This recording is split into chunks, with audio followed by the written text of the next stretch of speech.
नमस्कार, मैं धर्मेंद्र कुमार प्रगति क्लासेस के यूट्यूब चैनल में सभी का बहुत बहुत स्वागत। बात करेंगे करंट अफेयर्स का टॉपिक, भारत का नया संसद भवन।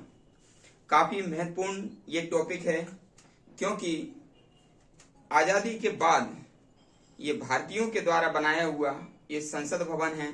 इससे पहले जो संसद भवन था वह ब्रिटिश काल में बनाया गया था, तो ये भारतीयों के द्वारा बनाया गया, भारतीयों के जो टैक्स के पैसों से बनाया गया, इसलिए ये महत्वपूर्ण है।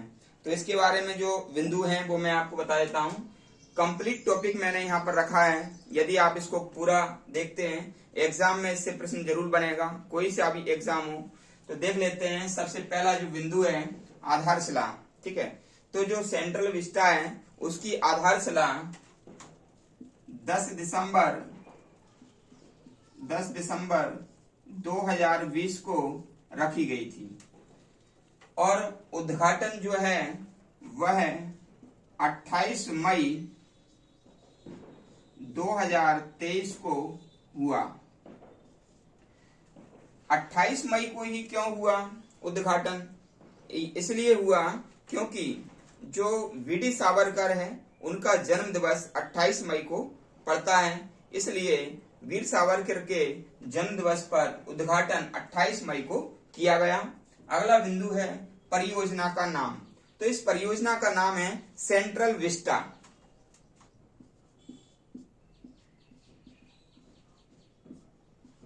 सेंट्रल विस्टा, इसे केंद्रीय परिदृश्य भी कहते हैं।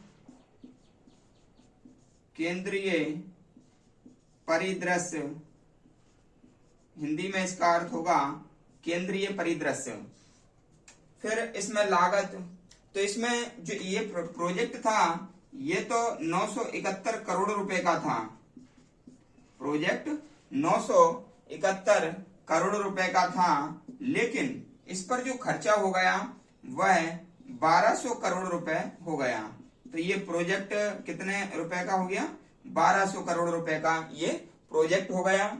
इसके बाद इसकी जो क्षमता है, तो क्षमता है 1272 लोग इसमें बैठ सकते हैं। इनमें से हम देखें तो लोकसभा में जो है, लोकसभा में 888 व्यक्ति इसमें बैठ सकते हैं और राज्यसभा में इसमें 384 व्यक्ति बैठ सकते हैं और दोनों को जोड़ेंगे तो 1272 ये आ जाएगा।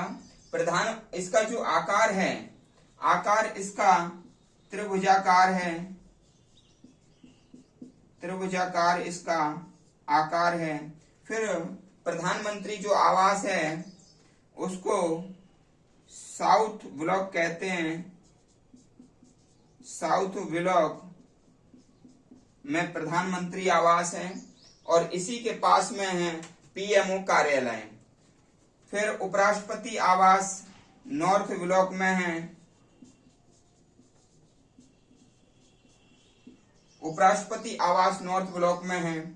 इसमें जो दफ्तर हैं, प्रत्येक मंत्री का अलग से दफ्तर है और वह दफ्तर डिजिटल और पेपरलेस है, ठीक है। तो डिजिटल एंड पेपरलेस,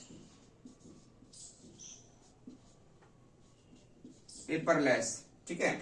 और जो संगोल है, संगोल चोल वंश के समय चलता था और ये राजदंड इसको कहते हैं। और जो संगोल है इसका जो अर्थ होता है वह है शंख, ठीक है। संगोल को क्या अर्थ कहते हैं? शंख कहते हैं। और ये चोल साम्राज्य में चलता था, चोल साम्राज्य में चलता था। और ये स्पीकर जो एलएस है, लोकसभा के स्पीकर के पास में इसको रखा गया है ना।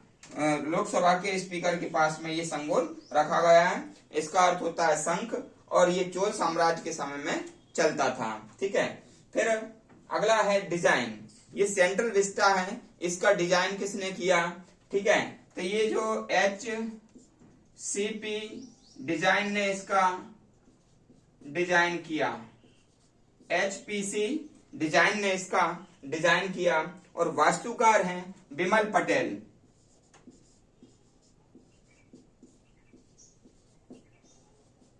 विमल पटेल इसके वास्तुकार हैं। निर्माण करने वाली कंपनी है ये टाटा प्रोजेक्ट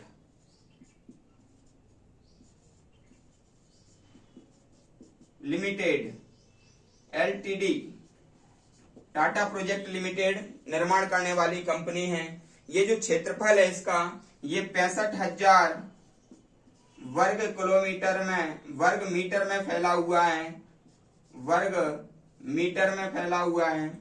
सिक्का इस समय 75 रुपए मूल्य का सिक्का जारी किया गया। ठीक है, और यह सेंट्रल विस्टा 4 मंजिला है। 4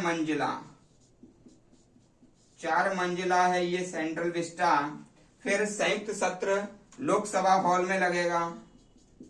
लोकसभा हॉल में संयुक्त कक्ष लगेगा जिसमें अधिकतम क्षमता 1272 लोग बैठ सकते हैं। समिति कक्ष 6 हैं। लोकसभा का जो चैम्बर है वो राष्ट्रीय पक्षी मोर की थीम पर